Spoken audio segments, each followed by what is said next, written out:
SIR বিতর্কে এবার জাতীয় নির্বাচন কমিশনকে চিঠি দিলেন বিজেপি সাংসদ জ্যোতির্ময় সিং মাহাতো। মুখ্যমন্ত্রীর বিরুদ্ধে পদক্ষেপ চেয়ে মুখ্য নির্বাচন কমিশনারকে চিঠি দিয়েছেন বিজেপি সাংসদ জ্যোতির্ময় সিং মাহাতো। চিঠি দিয়েছেন যেখানে তিনি লিখেছেন, নির্বাচনী প্রক্রিয়ায় মমতা বন্দ্যোপাধ্যায় বাধা সৃষ্টি করছেন, তার বিরুদ্ধে অবিলম্বে পদক্ষেপ করা হোক। এই নিয়ে মুখ্য নির্বাচন কমিশনারকে বিজেপি সাংসদ জ্যোতির্ময় সিং মাহাতোর চিঠি।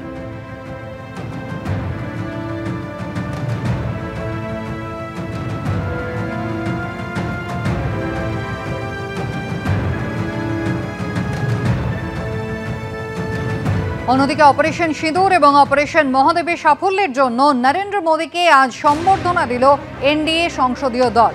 एनडीए সংসদীয় দলের বৈঠকে আজ প্রধানমন্ত্রীকে সম্বর্ধনা দেওয়া হলো। अभिनंदन करने के पूरे एनडीए के लीडर्स सहित हमारे आदरणीय रक्षा मंत्री जी, प्रधानमंत्री जी का अभिनंदन है।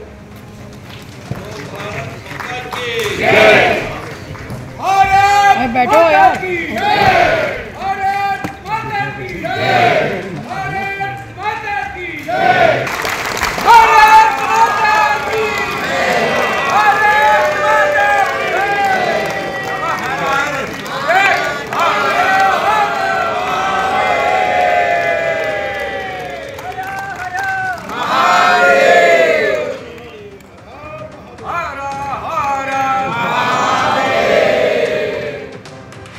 একটানা বৃষ্টি হয়েছে কদিন এবং তার ফলে রাস্তাঘাটের বেহাল অবস্থা। রোজই আপনাদের সেই ছবি দেখাই, আজকে তারাতলার ছবি দেখাবো। কোথাও বিশাল বিশাল গর্ত, আবার কোথাও রাস্তা একেবারে ভেঙে চুরে গিয়েছে।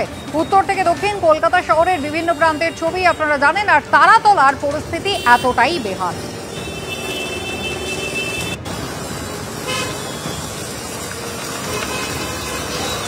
এখনো পর্যন্ত বেহাল দশা তারাতলা মেন রোডের। আমরা রয়েছি সেই তারাতলা মেন রোডে। ক্যামেরা পার্সন অতনু কুণ্ডুকে বলবো ছবিটা একবার দেখাতে, যে এভাবেই কিন্তু যান চলাচল করছে রীতিমতো বিপদকে হাতে নিয়ে। নিত্যযাত্রীরা তারা কিন্তু বিপদকে হাতে নিয়ে ঠিক এভাবেই খানাখন্দে ভরা এই যে রাস্তা কিন্তু একেবারে তারাতলা মোড় থেকে বেস ব্রিজের দিকে যাচ্ছে অথবা বেস ব্রিজ থেকে তারাতলার দিকে আসছে, সেই রাস্তার দুদিকের অবস্থায় কিন্তু ঠিক এভাবেই খানাখন্দে ভরা। তা কিন্তু এখনো পর্যন্ত সংশ্লিষ্ট কর্তৃপক্ষ মেরামতের কোন রকম কোনো পদক্ষেপ গ্রহণ করেনি। যে চিত্র দেখা যাচ্ছে, বিভিন্ন জায়গায় গর্ত হয়ে রয়েছে, বড় বড় গর্ত, যেসব গর্তের মধ্যে জল জমে রয়েছে। স্বাভাবিকভাবেই দুচাকা গাড়ি কিন্তু যে কোনো মুহূর্তে পড়ে যাওয়ার সম্ভাবনা রয়েছে, দুর্ঘটনা ঘটার সম্ভাবনা রয়েছে। ছবিটা একবার দেখাবো, ক্যামেরা পার্সন অতনুকে বলবো ছবিটা দেখাতে। দুচাকা গাড়িগুলো কিন্তু রীতিমতো বিপদকে হাতে নিয়ে আসছে, এবং ছোট গাড়ি বড় গাড়ি যেগুলোই আসছে প্রত্যেকটি গাড়ি কিন্তু বিপদ হাতে নিয়েই কিন্তু এভাবে যাতায়াত করছে। সুতরাং এই রাস্তা কবে মেরামত হবে সেই নিয়েই কিন্তু প্রশ্ন তুলছেন নিত্যযাত্রীরা। তারা যেটা বলছেন যে তারা প্রত্যেক দিন এই রাস্তা দিয়ে, এই গুরুত্বপূর্ণ রাস্তা দিয়ে যাতায়াত করেন, যেটি পোর্টের সাথে সংযুক্ত। সেই রাস্তার হাল এখনো পর্যন্ত ঠিক বেহাল অবস্থায় রয়েছে, কিন্তু সংশ্লিষ্ট কর্তৃপক্ষ কবে এই রাস্তা মেরামত করবে সেই নিয়ে কিন্তু বড়সড় প্রশ্নচিহ্ন দেখা দিয়েছে নিত্যযাত্রীদের। ক্যামেরা অতনু কুণ্ডুর সঙ্গে হিন্দল দে, এবিপি আনন্দ, কলকাতা।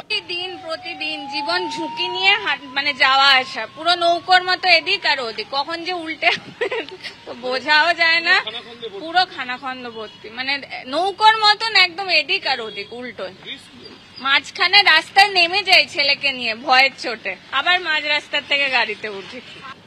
এই মুহূর্তে তো মানে মোটামুটি বেশ ব্রিজ না, জিঞ্জিরা বাজার থেকে আপ টু তারাতলা মানে খুবই খারাপ অবস্থা। মানে আমার চোখে দেখা বহু বছর পরে এরকম খারাপ অবস্থা। একদম ভাঙাচোরা। সাময়িক একটু প্যাচওয়ার্ক করছে, কিন্তু আলটিমেটলি আবার বৃষ্টির পরিমাণটাও সেইভাবে বেড়েছে, যার জন্য প্রতিটা মুহূর্তে বিপজ্জনক। বলছি তো খুবই বিপজ্জনক।